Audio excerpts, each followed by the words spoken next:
All The right, here we go. ophthalmologist, this or Here we this. go. Yes. Here we go. So, Jared, at your disposal. Or do we need preliminaries?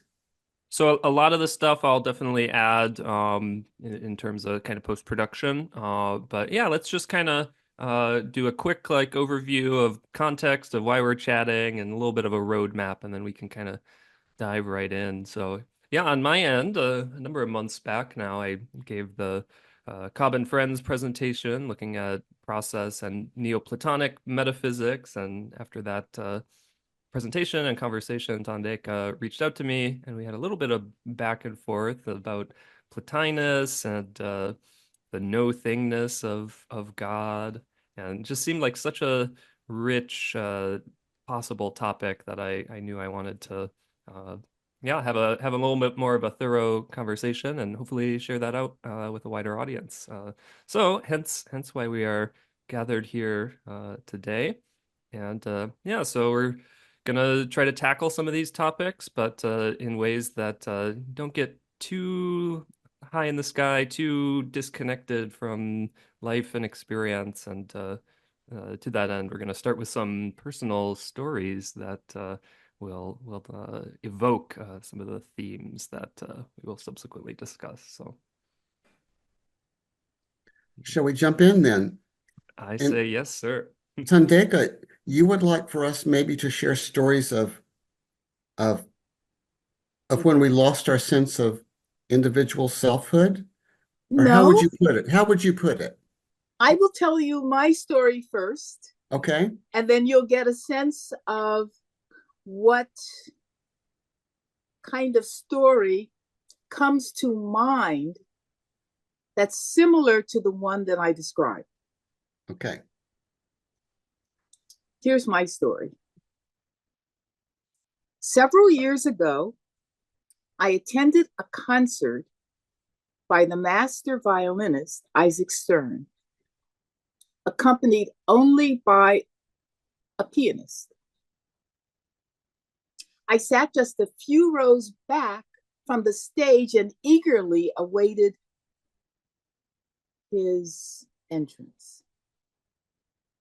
When he entered, dressed in a formal black tuxedo with split tails, my immediate reaction disturbed me. This short, portly man looked like a penguin as he waddled across the stage to its center. I was deeply disturbed by this thought that he looks like a penguin, but I couldn't get it out of my mind. This man looks like a penguin. And then he started to play. He disappeared. As he continued to play, his violin disappeared. And then as he continued to play, I disappeared.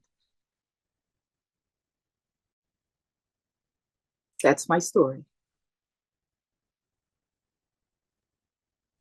Beautiful. Yeah. Music, as Jay said when we were talking recently, has a tendency to evoke these sorts of experiences. So I wouldn't be surprised if all of us have similar experiences in a musical context that have induced or coincided with these shifts of Right, experience too. as I mentioned in our pre-conversation, I've carried on this. I've told the story hundreds and hundreds of times and asked persons to recall their stories. Some are with music, most of them are not. Mhm. So, what are your stories? Yeah, one that came to mind for me, to add a little variety, is so Islam is the spiritual tradition that I'm most closely aligned with and practice. And I've definitely had this sort of experience in Islamic ritual practice where going through the bodily and verbal motions of prayer, things are happening, body is moving, words are spoken, but it does not have this feeling of me as individual conscious agent intentionally doing something. It feels like being a part of and witnessing a float, and just being there and being centered in it, but no longer feels like me as actor, and all the better than in a communal context where you're moving, reciting together, and likewise, all the all the other individuals involved disappear in a certain sense, as you're describing it. Wonderful. Jay? I'll tell one that's different, although the experiences that you describe I can connect with, but mine will last only for 1 second, the experience I'm going to talk about. But I was the English teacher and student of a Zen Buddhist priest when I was in school in Claremont, where you were, Thandeka.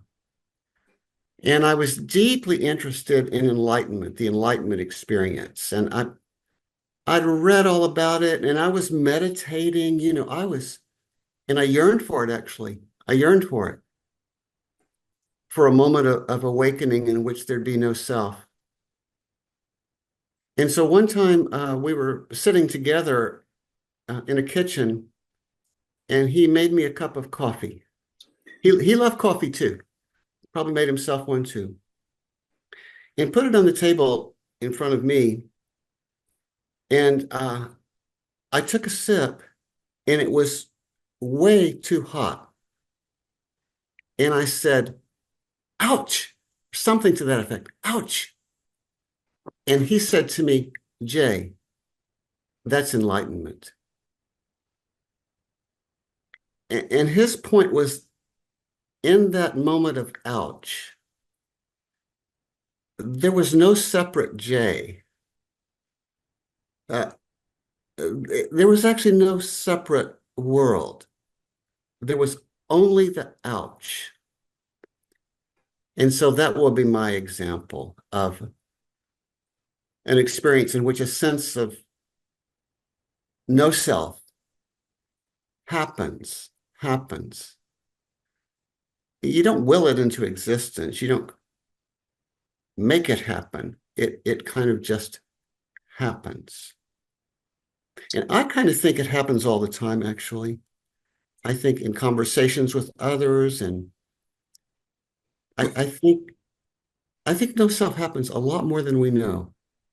Well, this is wonderful because we agreed that after we told our stories, then each of us would explain using this example and this experience of what we mean by no thing or no self or nothingness. Mm-hmm. So I'll start. I found the experience so extraordinary. I started telling persons my story and asking if they had had similar experiences. I said, tell me your Isaac Stern experience.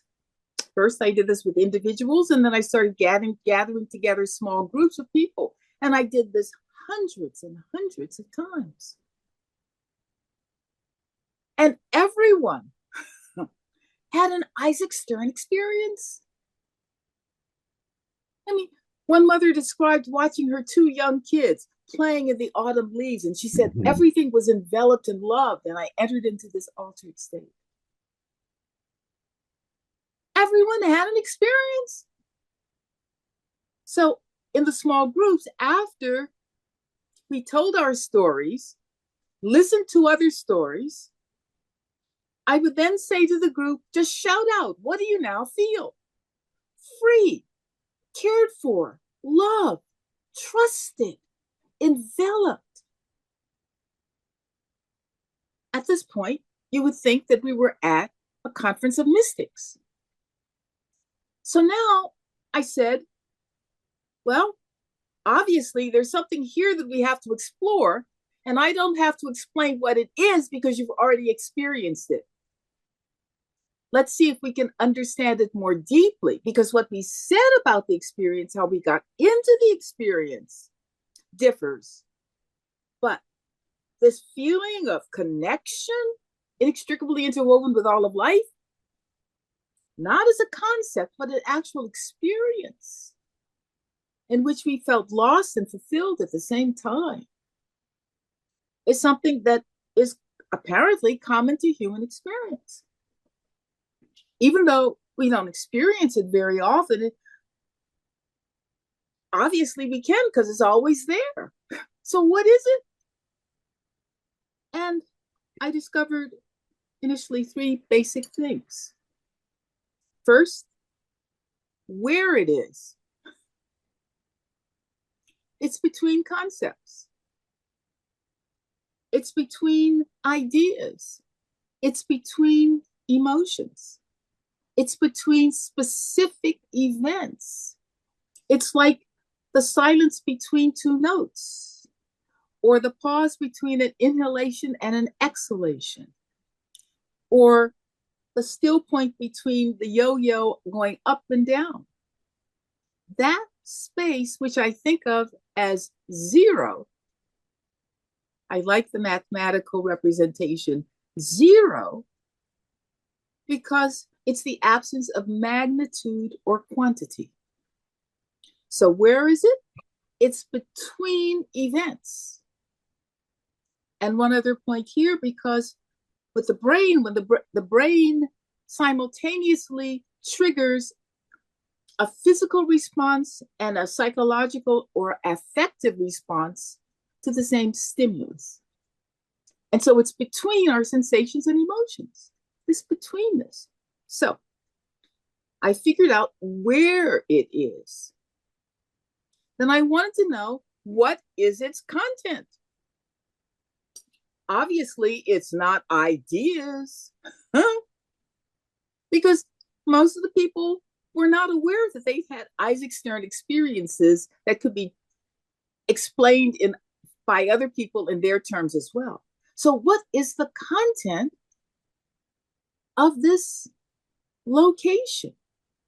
And again, I like the term 0 because of the way it functions as a placeholder, as the absence of magnitude and quantity. It's like 0 between -1 and +1.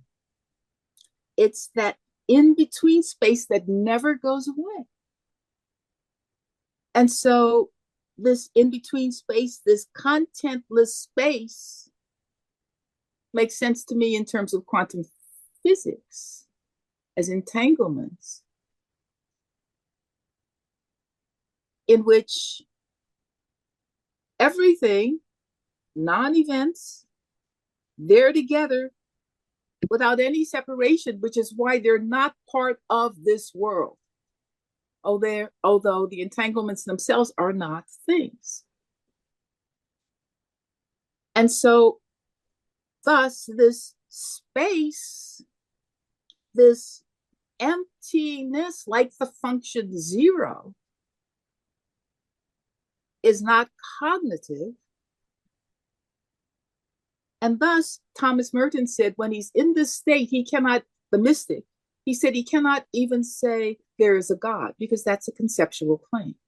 So where is it? Between experiences, between events. What is it? It's empty. 0 is the most functional word for me here when describing nothing. So it doesn't get abstruse. 0 is not abstruse. And then finally, why don't we experience this all the time? Since we're always moving between things from one concrete experience to another. Similarly, in terms of causal efficacy, we're just flowing and we're moving in this way. We're going from one thing to another. Why don't we experience it all the time? And my answer is that it has something to do with trauma. Our ability to stay present to the fullness of life, to witness ourselves as a moment of creation, as part of life itself, as Friedrich Schleiermacher would say, the 19th century father of liberal theology.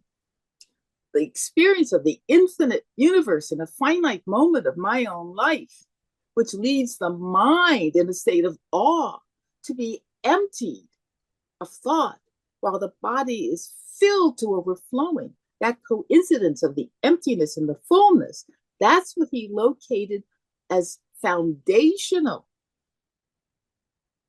to religious experience without being a religious experience, because religious experience is a cultural narrative. So, my third point, why don't we experience this all the time? I suspect that it is because most of us are in kind of a span of traumatic experiences through environmental injuries that prevent us from expanding and exploring our glorious experiences of being part of everything. So those are my initial reflections on my Isaac Stern experience. There's so many directions we would take things at this point. I do want to get into some of the theological, metaphysical stuff, but I don't want to start there, especially in the context of bringing up this point about how trauma might be one of the reasons why, even as these experiences seem universal, they're somewhat uncommon in our lives. So maybe we should stay with this experience rather than moving away too quickly to the intellectual reflection. Yeah, one of the ideas I've heard from cognitive science, which really kind of came up for me and I think has a strong connection here, is this notion of reciprocal opening, which I think is another kind of good way to describe the phenomenology of some of these experiences. The world appears more open, bigger, more pregnant with possibility. And I too, in turn, feel more able to engage and experience and take paths. But these are fully entangled and intertwined. And in terms of the trauma piece, a lot of how I'm hearing addiction talked about in these contexts is the exact opposite, reciprocal narrowing. The world and its possibilities seem smaller and more constrained. My what's relevant to me, my courses of action feel likewise tightened. That leapt out to me immediately when you were mentioning trauma in this context. It does feel like these difficult experiences that we all get in this life can very well have these constricting effects on ourselves and on the world we perceive and engage. How do we push back against that? How do we move towards hopefully these Isaac Stern experiences, these reciprocal openings?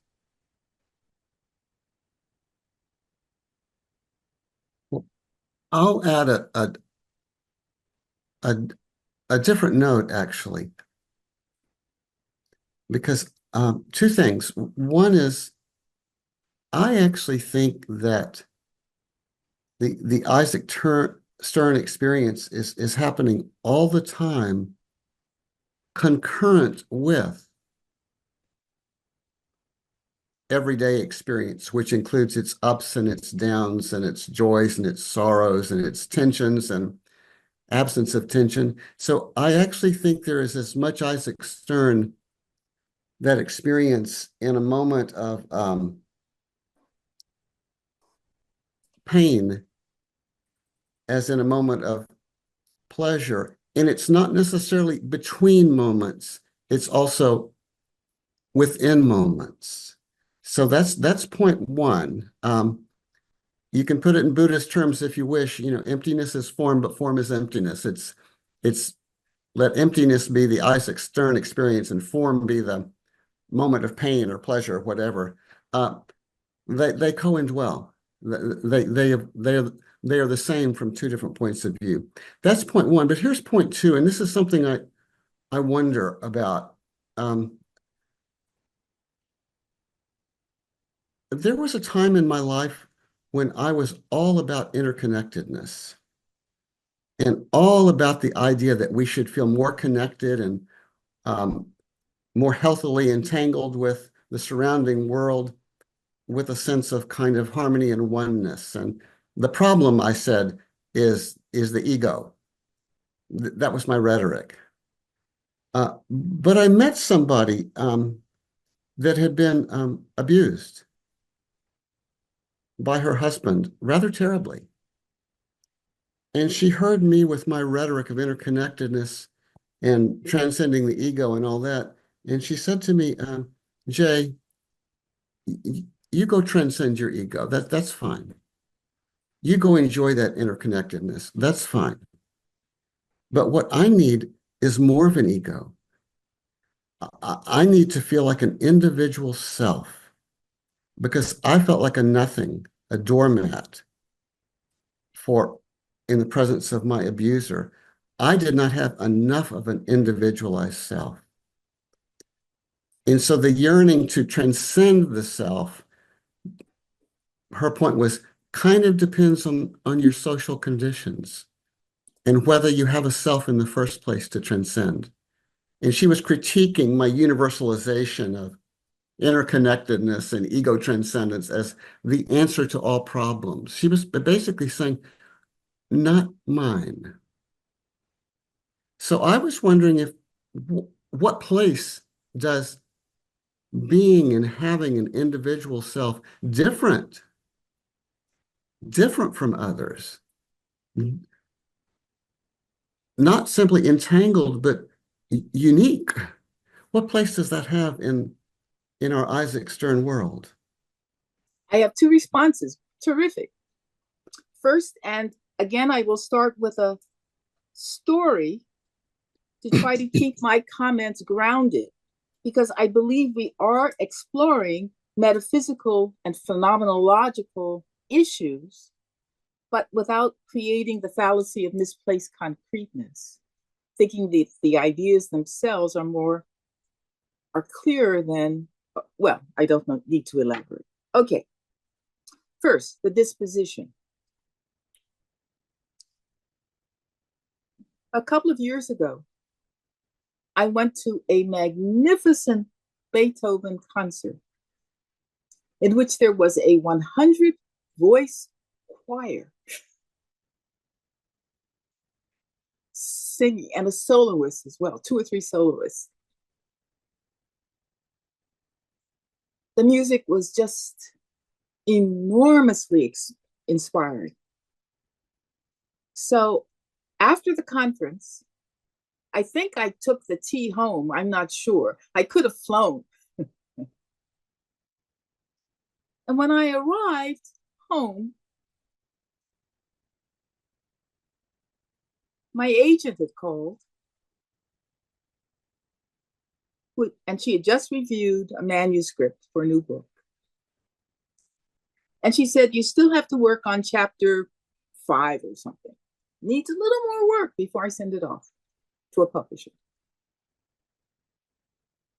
And I said, oh, okay, I'll work on it tomorrow. Before, if I had not first gone to the conference, the concert, I would have felt devastated because I worked so hard to get this thing ready and I was truly exhausted. But my disposition was still one of harmony and euphoric. So I look upon dispositions not as concepts or emotions, but the way in which triggered emotions and triggered sensations and triggered ideas are handled by the brain as an act of creating a particular way in which the organism is going to navigate the world. So I'm interested in dispositions, which is not a cognitive concept. It's an affective state that becomes the overarching protocol at a non-cognitive level for handling emotions. And a personal example of this in terms of my own spirit experience, even though I was raised in a perfectly wonderful middle-class family in Pleasantville, USA. Parents were brilliant, college educated, graduate degrees, professionals, everything. I had everything a middle-class family could buy its middle-class kids. And I learned very early on that the only emotion I could express was to smile. So my senior year in college, before I went off to graduate school at Columbia University, one day I sat down and I swallowed 40 sleeping pills. Aspirated, almost drowned in my vomit, rushed to the health center, afraid that I would drown in my vomit again. And because I had, when I received that first breath of air, clear air in my lung, I had this euphoric experience of being part of everything and loving life and feeling loved. So my stomach was pumped. I was sent off to a recovery room for the night, went home the next morning, washed the floors, the sheets, got rid of the vomit. Then I walked across campus and a classmate flagged me down and said, "You're always so happy. You're always smiling. Why are you so happy?" So I smiled even more broadly and moved on. So I'm talking about dispositions. True.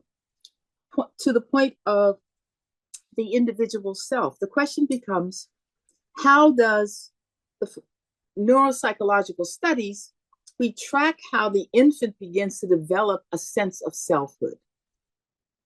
And Winnicott, some psychologists calls it, and others, this intermediate area of experience between the infant and the caregiver. And what's going on there informs the way in which the brain is developed, literally, and how the infant begins to have a sense of itself. So that if, for instance, as clinical psychologists discovered, when looking at the way in which mothers played with their infants, if whenever the infant turned away her head to take in the stimulation that had just happened to the brain and the body, if the mother would not let the infant turn away, but continue to track the infant, instead of letting the infant's brain take in what had happened, 18 months later, that kid had developmental problems. So the question for me becomes, at this level, how is, with Daniel Stern, the interpersonal world of the child clinical psychologist, how is the self of the infant neurologically developing lost, compromised, kohut, exploded, because the self is always a self other, the self and the self object. Thus, if the environment is compromised, lo and behold, the development of the self is compromised. And I agree with Kohut. Unlike with Freud, it's that the process for developing a fluid, open self is blocked, but if put in the right environment that's safe, the development will continue, which is why I'm so interested in small group work. Yeah, this I mean, I love how intimate and vulnerable sharing these experiences can be. And I think that, I mean, even in our adulthood, being able to have connection in that sort of way through these sorts of experiences absolutely contributes to continuing development and moving away from reactive trauma-based responses that certainly build up when we go through our lives with those types of experiences. I was really liking what you were presencing with the self and other as always arising together, always implying the other. And I think that perhaps helps kind of establish a link between what Jay was saying and what else has been covered in this conversation. That there's always some kind of relation, and it can be a healthy relation, it can be a unhealthy relation, and we do want to have a certain quality to the betweenness of this self-other relation that has possibilities for settling into this, you could say, non-dual awareness or no thing type experience. But yeah, sometimes practical day-to-day life, you're going through life as a self in a world, experiencing others and environment as external, and it works well for what you need to do day to day. But you don't want to be trapped there. You don't want to feel stuck as always encountering others, especially in a restricted sort of way, getting caught in, oh, this is such and such a person, and that means they're going to treat me this way, or I need to respond this other sort of way. So yeah, how can we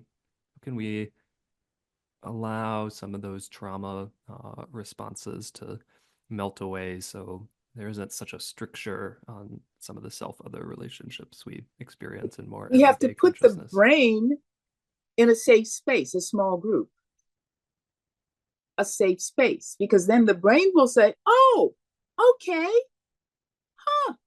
we're in a safe space now. And if the safety is experienced again and again, then we begin to remember ourselves, literally, to put ourselves together, because there aren't any memories there. I didn't know that I was an abused kid. I had everything money could buy. I was just so happy all the time. So we need small groups to discover what we do not even know we've lost, because it's not an experience.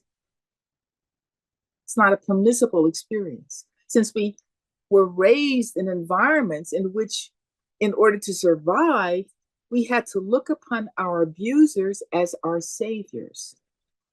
The brain does that as a survival strategy. And only when we're in a safe space does the brain say, oh, okay, now maybe I can attend to some of these injuries, because there are others who care for me and my well-being through compassionate understanding, grokking me. And that's enough. I've really experienced this socially in discussions around self-esteem and mental health more generally. My millennial generation is more tuned in and a little more aware of this facet of our lives than many previous generations. But we're still figuring out how to kind of best work with all this material that we've inherited. Yeah, depression, anxieties, these sorts of things. But especially around self-esteem, one of the things that's gotten quite popular is this practice of affirmations, going about either out loud verbally or mentally telling yourself, I'm strong, I'm beautiful, I'm intelligent, these kinds of things. And some people do find some amount of help here. But I think a lot of people, it doesn't end up really being able to do this kind of work because you can tell yourself stuff all day, but if you don't feel safe, you don't Yes, actually have that yes, experience, yes, it doesn't register in the same way. yes. As Tell me how this experience I had makes sense to you. How does this translate into your generation's terms? Mm-hmm. Okay, so needless to say, I went through a great many years of analysis and therapy, trying to figure out what was wrong with me because I was clueless. And I worked with a body therapist who just wanted to know what my body was doing, that how I held my body and how I moved, because that would indicate what was going on inside me emotionally. And so after several months, I said to her, gosh, our sessions must really be working, because I had a dream last night in which I was on the shore holding my hand and pulling me out of a whirlpool into which I was being sucked into the ocean. And we struggled back and forth. I was in the ocean, I was on the shore. Was I going to go into that whirlpool? Was I going to go under, or was I going to pull myself onto the shore? And I said, I pulled myself onto the shore. And she said, no. She said, we're trying to get you to go into the whirlpool. That's where the memories begin. Mm-hmm. How does that translate to you and your generation? Mm-hmm. Mm-hmm. Yeah, I mean, somewhat cliche phrase came to mind, but I think it's certainly apt. The only way out is through. And yeah, absolutely. I mean, simply trying to tell yourself sort of counterfactual narratives than the ones intuitively running through your head based on lived, embodied, social, real world experience. That it doesn't allow you to actually productively reprocess those things from a place of safety and agency. One of the other things I'm involved in, and is certainly very in vogue in my generation, is the psychedelic assisted psychotherapy modalities that are currently under investigation in various clinical trials. And some of how those therapies are theorized to effectively treat mental conditions is by inducing a state of neuroplasticity that allows for a sort of novel, safe re-engagement with traumatic experiences. And a major part of that, of course, is the affective sort of space holding of the therapist involved in this work. But yeah, that's totally the exact idea. Get yourself biochemically, socially in a primed setting, and then get into the whirlpool. And yes. It can be very great. effective. This is what I find so amazing about the psychedelic, the approach. There was a long article in the New York Times several weeks ago. Well, September, August, something like that, 2004, that laid out the controversies and the issues around this approach. And you're not old enough, perhaps you aren't old enough to remember Mad Magazine, although you might have heard of it. It was a crazy, crazy magazine that from beginning to end gaslit everything. With this character, Paul Newman, I can't remember his first name, Newman, right? But he was just mad, and he was just telling all these stories, and they were just off the wall crazy, right? Mad Magazine. Well, the article could have fit perfectly into a Mad Magazine volume, because it said things like, oh, well, the analysts also trip. And yes, there has been sexual abuse.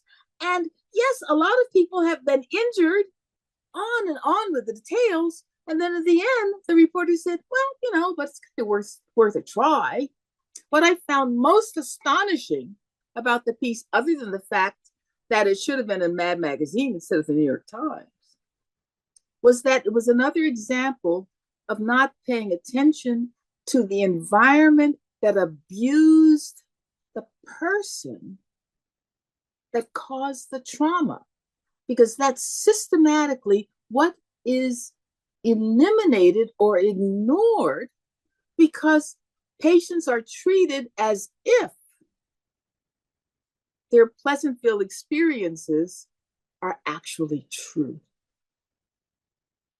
But therapists haven't, apparently, a great many of them have not been trained to track the trauma in its own terms, which requires attention to the environment that abused the kid.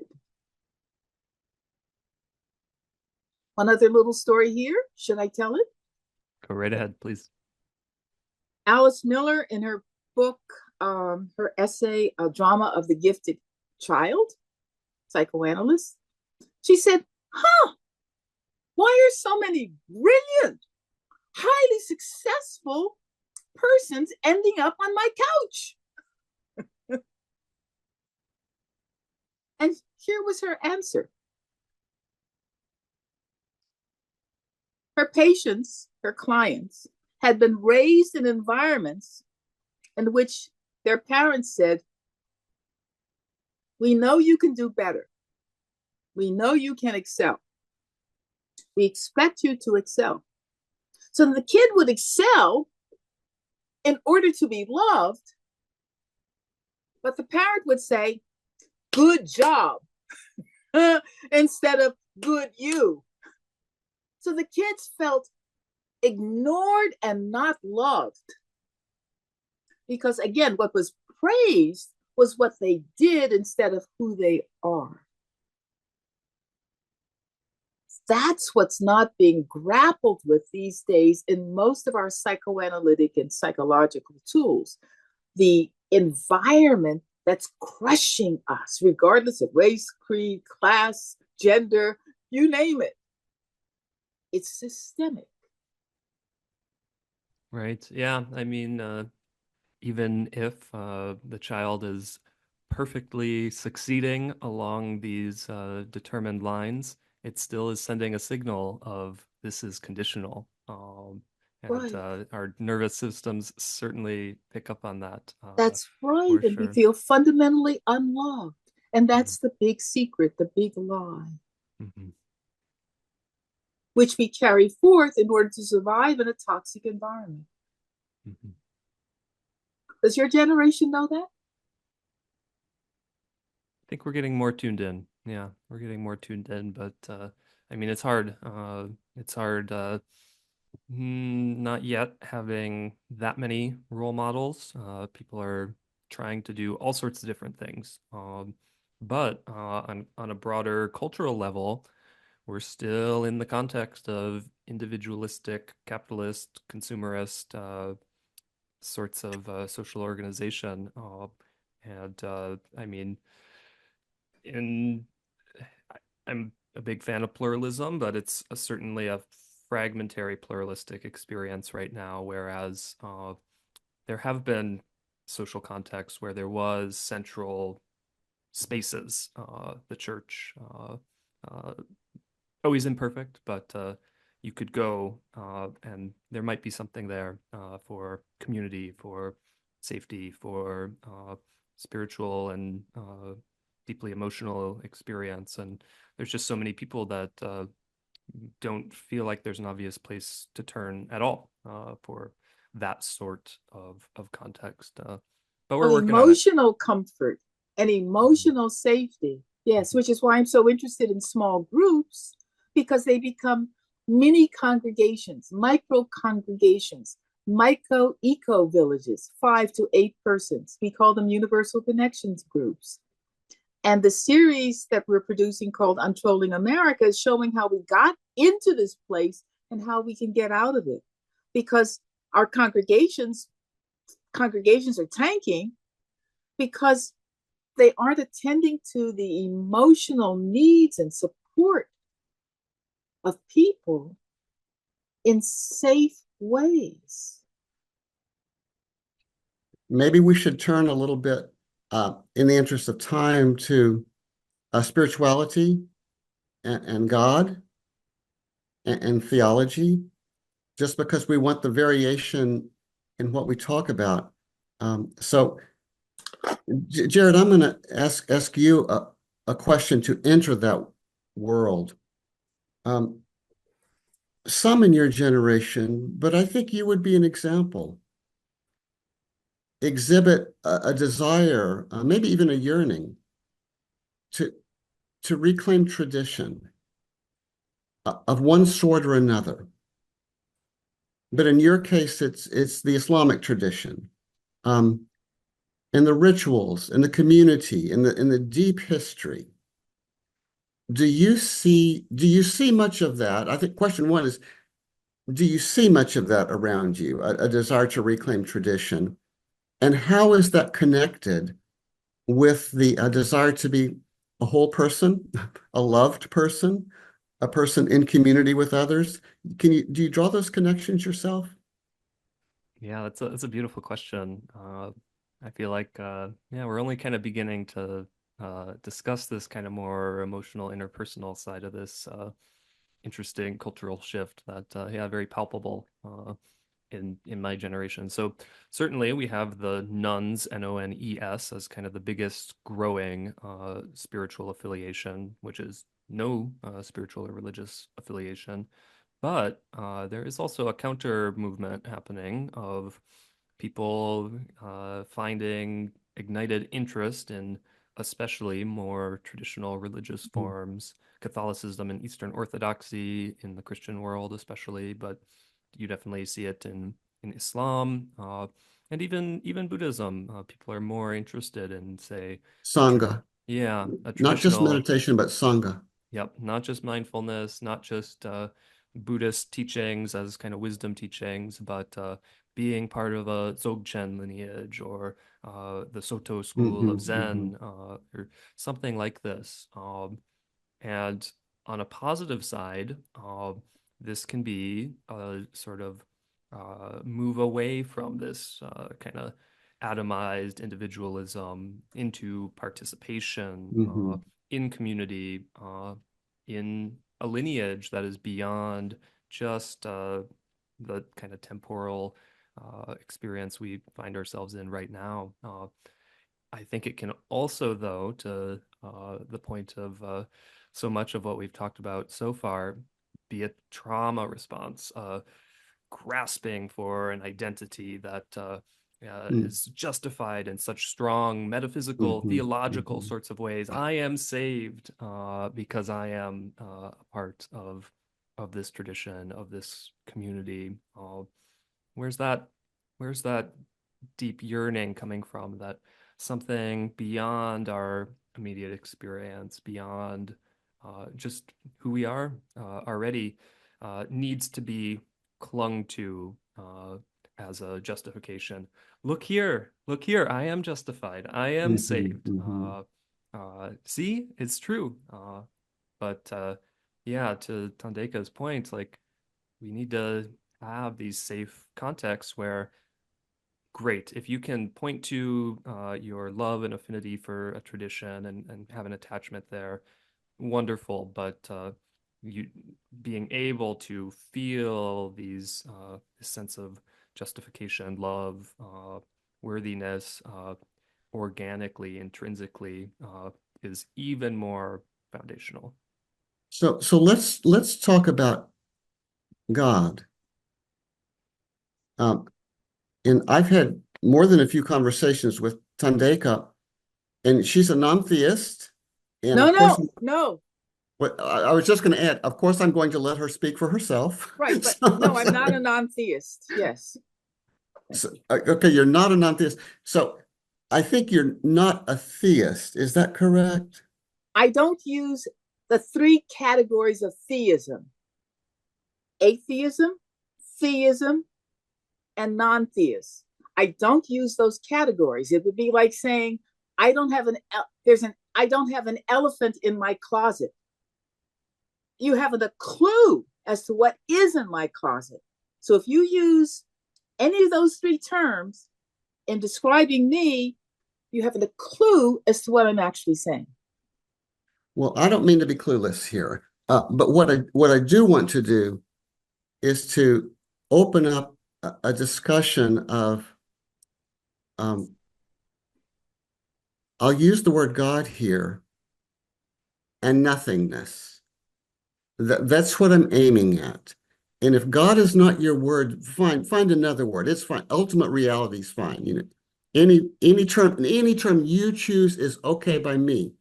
but can we talk about the relationship between nothingness as a kind of personal experience, but actually nothingness as a metaphysical category, as the nature of the whole of it, and somehow link that with a question of religion or spirituality or God. That's what I'm asking us to do that in whatever way we're comfortable. Terrific. Great. Here's the way that I am comfortable in answering your question, your wonderful question.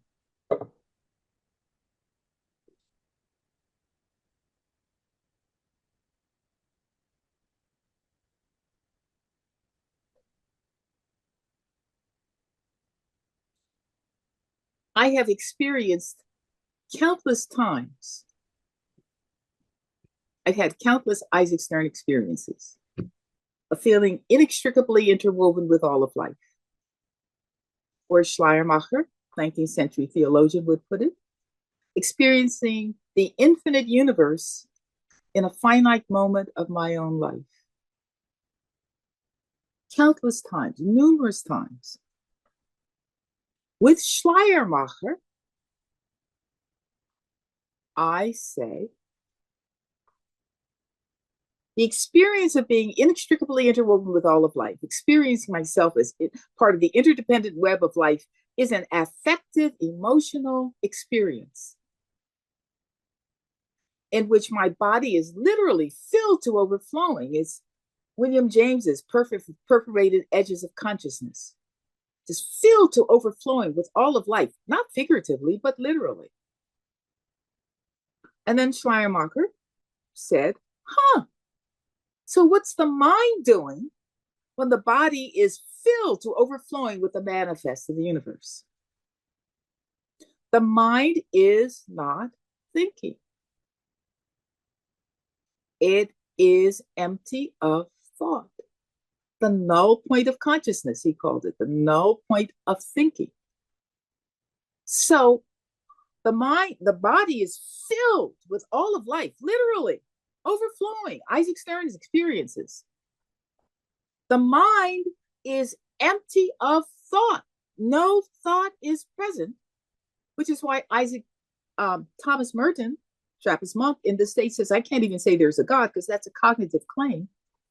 And Schleiermacher says, okay, these two experiences, no thought, empty of thought, and infinite fullness, are two aspects of the same experience. Their meeting point is not feeling or thought, but he called the in-between emptiness.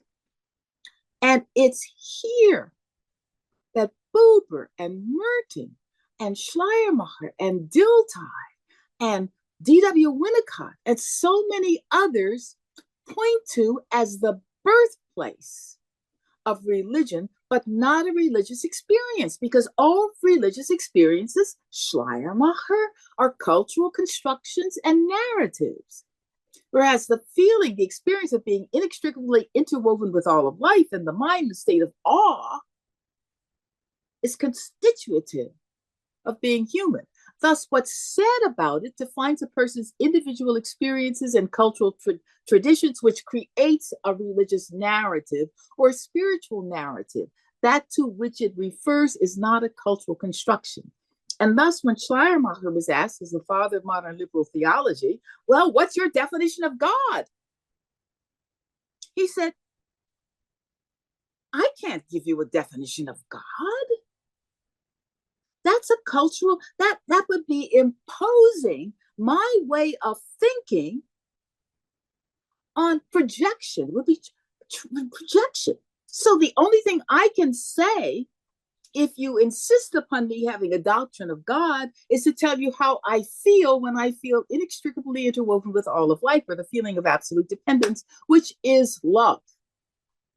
Or as Martin Buber said, when you, Hasidic scholar and theologian, philosopher, said, When you are in the presence of God, God is not defined. You are.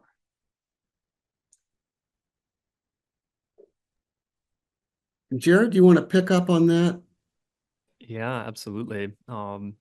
The quote from Martin Buber that you just shared reminds me of something similar that the Japanese philosopher of the 20th century, Keiji Nishitani, certainly a big voice in the discourse on nothingness, also said, in terms of defining religion, he says, you cannot give an account of what religion is as if it is some thing or sphere that has a utility for human beings, but rather it is exactly this phenomena where we as human beings ourselves come under question.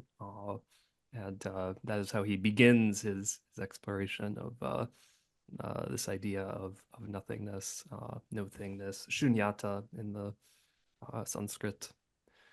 Yeah, one of the topics that kind of initially spurred our idea for a discussion was this idea of creation and how many process theists tend to reject this traditional doctrine of creatio ex nihilo, creation out of nothing. But I was wondering, perhaps if we are following Schleiermacher, refusing to thingify God and in our theologizing understand God as no thing. Perhaps the distinction between creatio ex nihilo and an alternative conception, creatio ex deo, creation out of God, God's self, perhaps these kind of fuse together. We can find some reconciliation there. So this is a provocative idea I've had. I'd be interested in your thoughts, but also interested in terms of how creation and creativity plays into everything we've been talking about so far in terms of the Great. experience, these Isaac Stern moments, and I want to jump getting in. beyond the I'd trauma. like to get a word in here, a process word, Please. just so that can be part of the discussion. Uh, if you take a look, if you read part 5 of Process and Reality, and you read what Whitehead described as what he called the consequent nature of God, for him, rightly or wrongly, it involved a sense of what he called an eternal companion. And the word he uses is companion. So it's a sense, in a way, of being loved uh, with tender care. That's also his phrase, with tender care, that nothing be lost.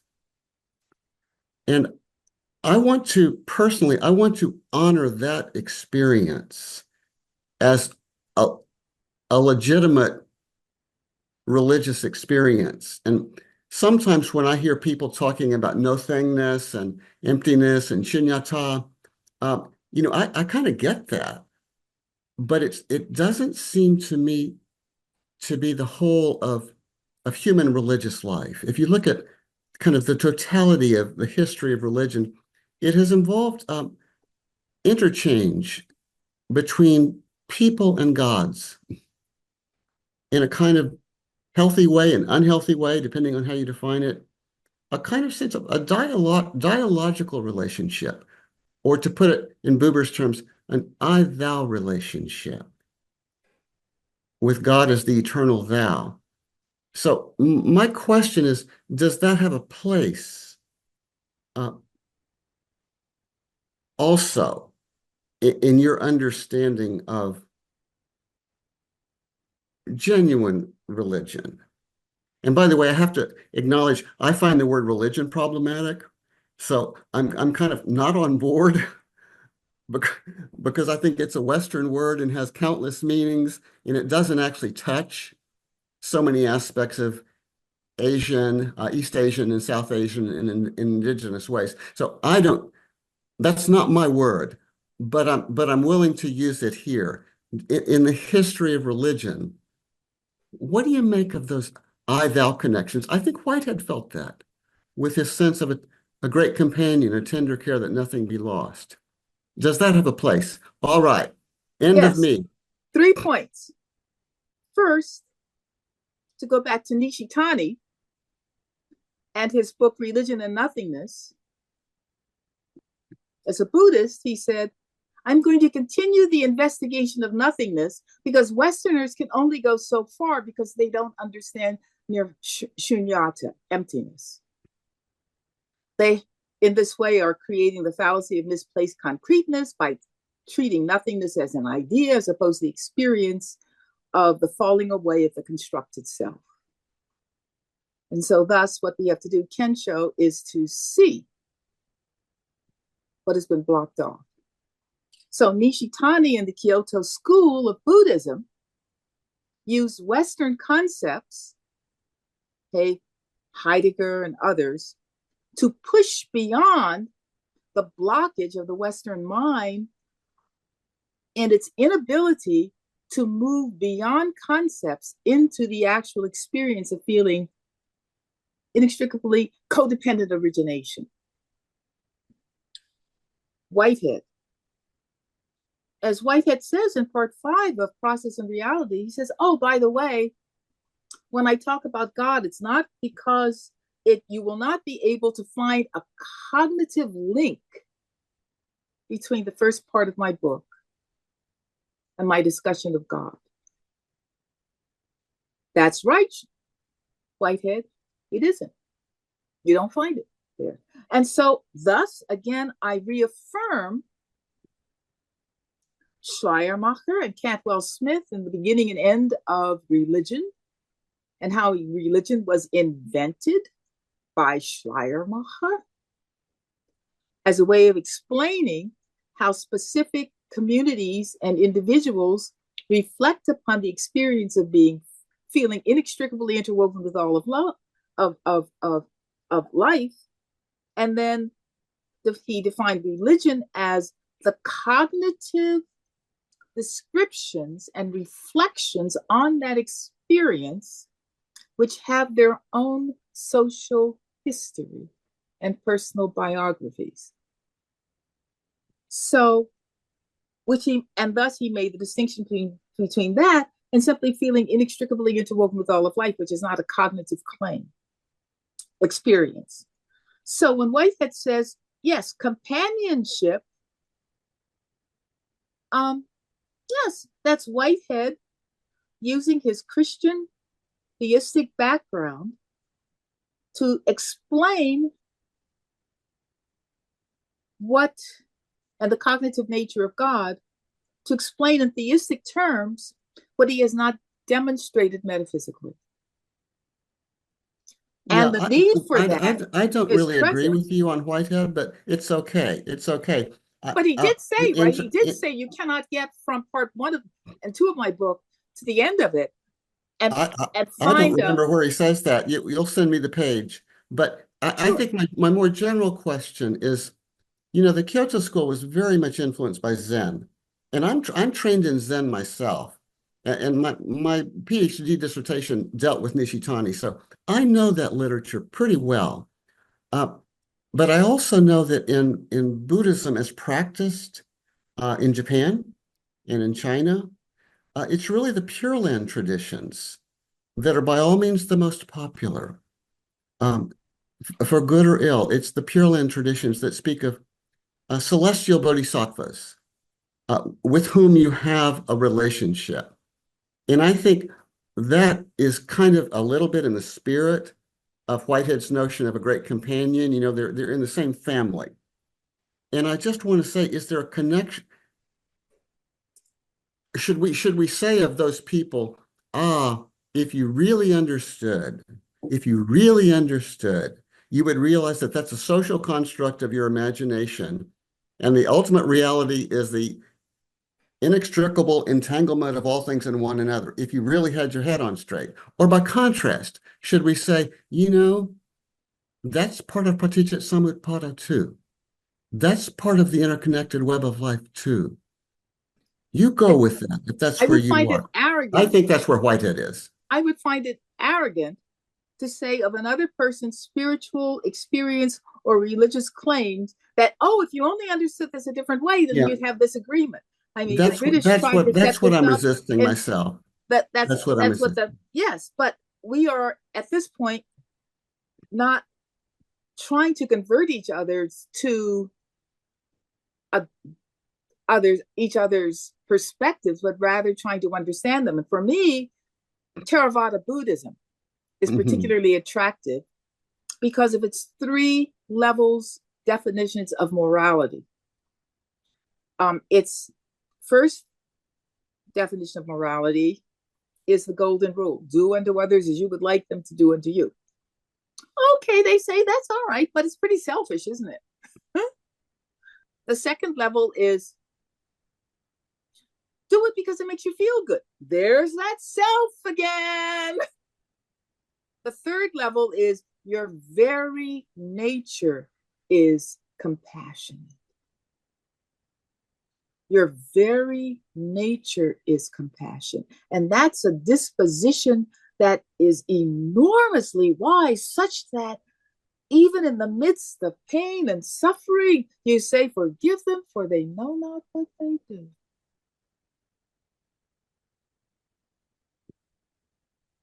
I simply don't make the assumption that because, billions of people do not use the term or refer to the term God in their own language or whatever, I don't make the assumption that that's a universal claim, but rather accept it as a universal claim of people who say it's universal. I say, okay. So be it. Jared, what do you think? Do you have any thoughts? Yeah, I mean, I'm trying to make space for Amida Buddha. I think Amida Buddha is making space for us, perhaps. I think that's perhaps how it works. I got it. Great. Oh, good. That's good news for you. Yeah, thank you. Thank you. Do we want to talk about music before we close? Certainly. Thandeka, you have marvelous insights concerning the nature of music. Would you share some of them? Thank you. Yes. Thank you. Yes. And before we move there, just a slight note here, which is that I'm a Unitarian Universalist minister and theologian.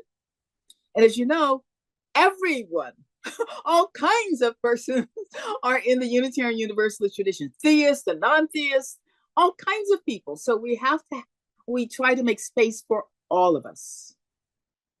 That was just a little footnote. Music. I have a favorite story and so thus do not want to in any way offend or seem to make assumptions about others' religious claims. That's not my goal at all. And if I have done that, I certainly apologize. I simply try to explain how I've come to understand the differences in religious claims and spiritual claims without trying to reduce them to some common denominator, conceptual denominator. Music. I love talking about music because of an experience that neuroscientists did with baby chicks. Jaak Panksepp, the founder of the Brain Science of Emotions, Affective Neuroscience. I worked with him. He was a consultant of mine for 10 years, kind enough to be a consultant and a friend for 10 years before he died. So anyway, he took a group of baby chicks, separated them from their mothers, put them in a cage by themselves, and the baby chicks went into separation distress, moving their little heads back and forth and flapping their little wings, indicating separation distress. He and his teammate wanted to test a theory, which is that emotions are triggered by the brain through a particular kind of molecular activity. So it will trigger happiness or sadness or fear or rage or anxiety because of certain molecular patterns. So they thought if we could find the molecular structure for lowering separation distress, such that the music had that patterning principle, would we eliminate the separation distress in the baby chicks? So they found the rhythmic pattern that was akin to the rhythmic pattern of the molecular structure that triggers relief. And they piped the music into the cage, and the separation of stress among the baby chicks was gone. They concluded that music evokes chills and wistful sense of hopefulness in human beings because of this structure of being reaffirmed at a affective, neurological, neurochemical level of being safe and held and healed. So then the question became for me, well, did the baby chicks have a religious experience?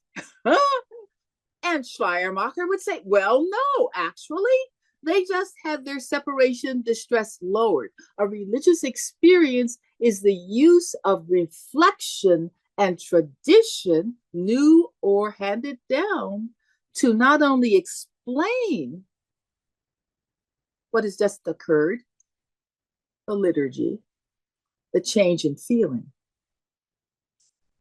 but to extend it. So music at a neurological level triggers emotional states.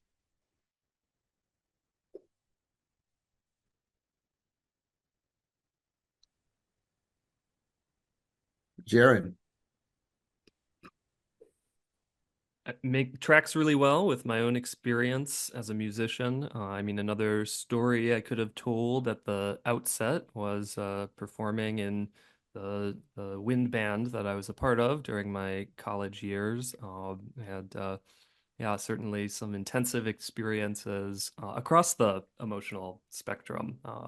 We played some really phenomenal pieces. The one that will stick with me most deeply for life is definitely David Maslanka's A Child's Garden of Dreams, which is a modern composition based off of an account from Carl Jung's Red Book of a patient he had whose I think the patient actually was the daughter of someone, but this young girl reported a series of very intensive, initiatory, symbolically rich dreams before pretty suddenly passing away from a rare disease at a young age. And so it, to me, that piece of music is the most robust theodicy I've ever encountered. Because yeah, you get to accompany this child's preparation for death through a musical rendition of religious experiences, basically. Could So you describe one of those experiences in more detail?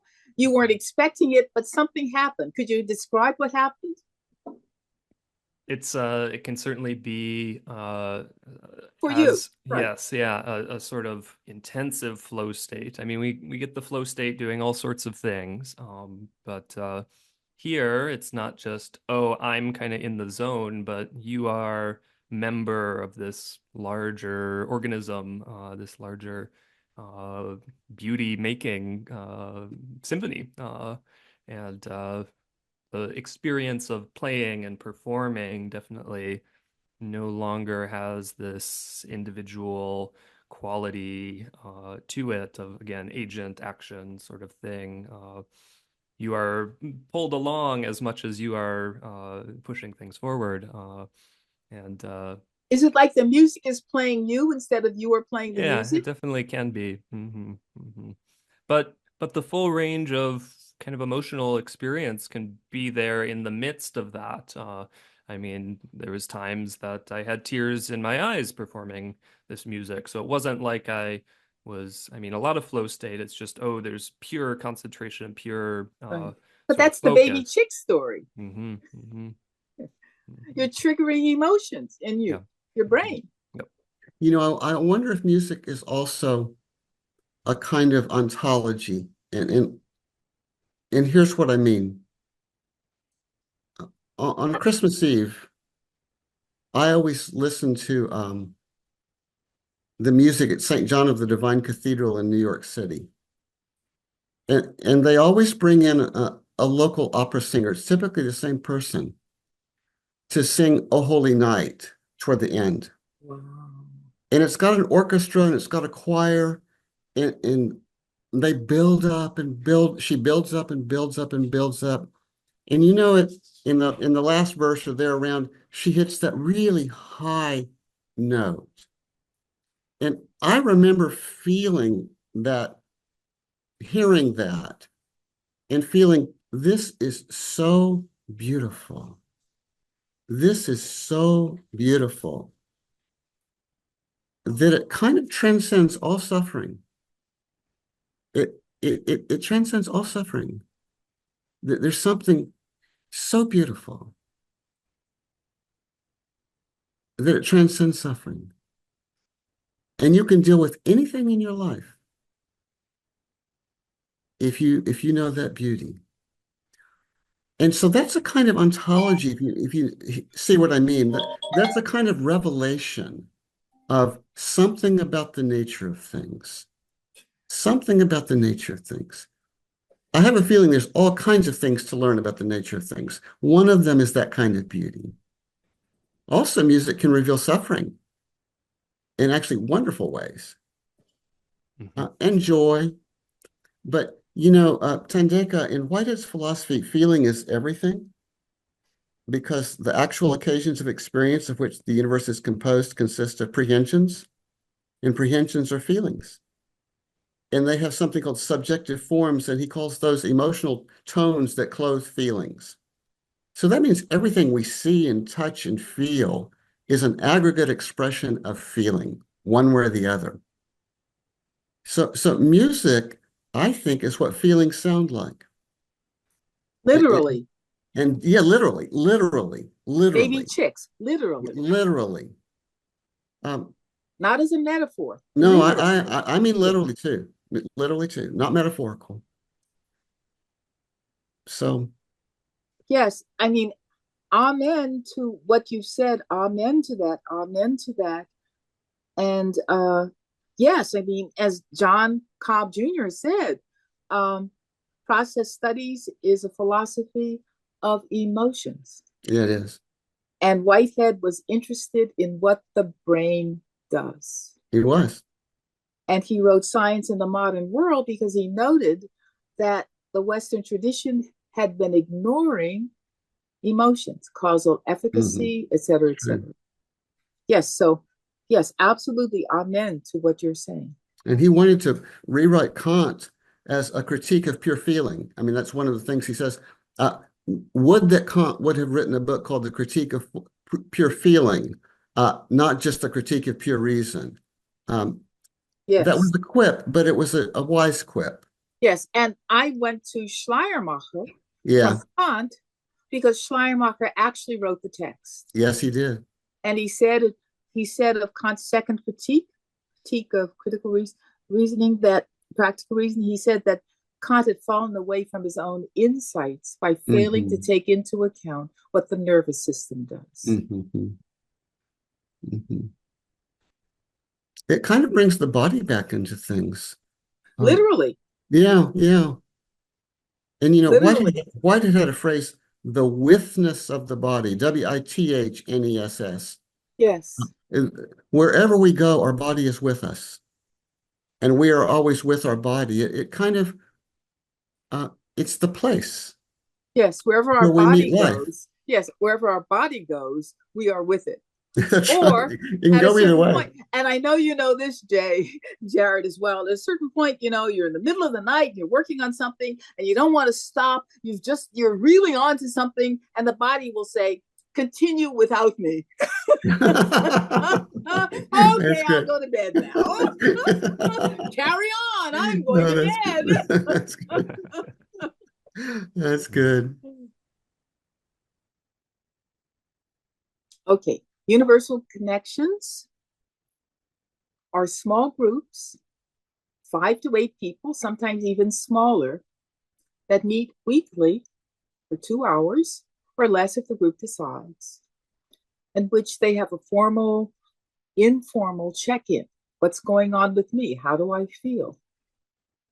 These groups allow people a chance to simply be themselves and feel safe and heard rather than judged.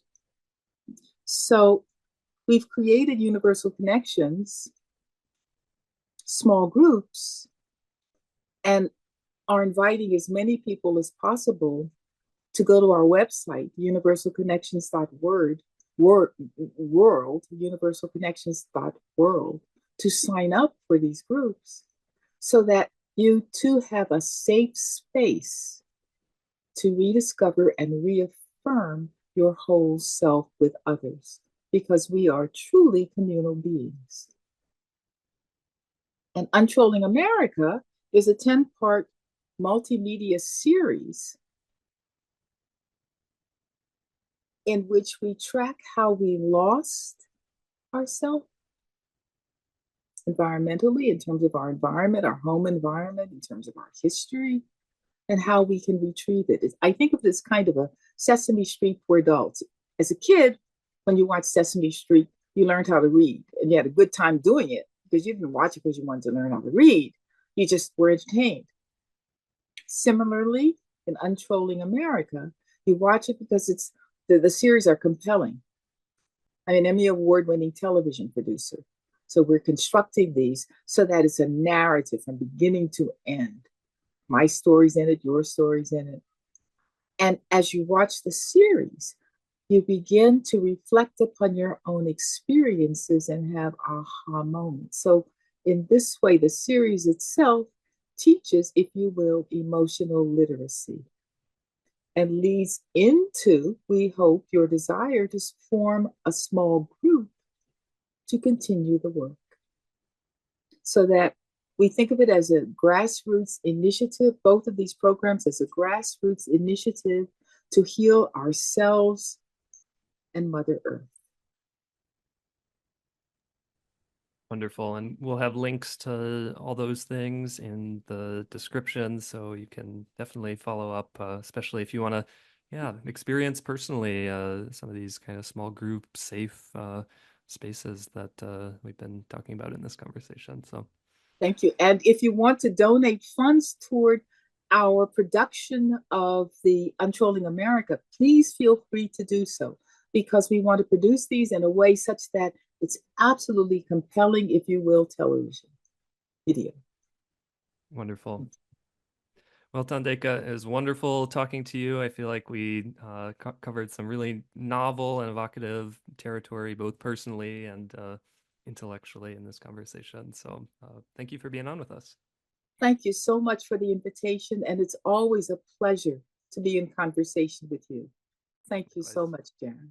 All right, have a good day. You Enjoy too. the meeting. Thank you. Bye.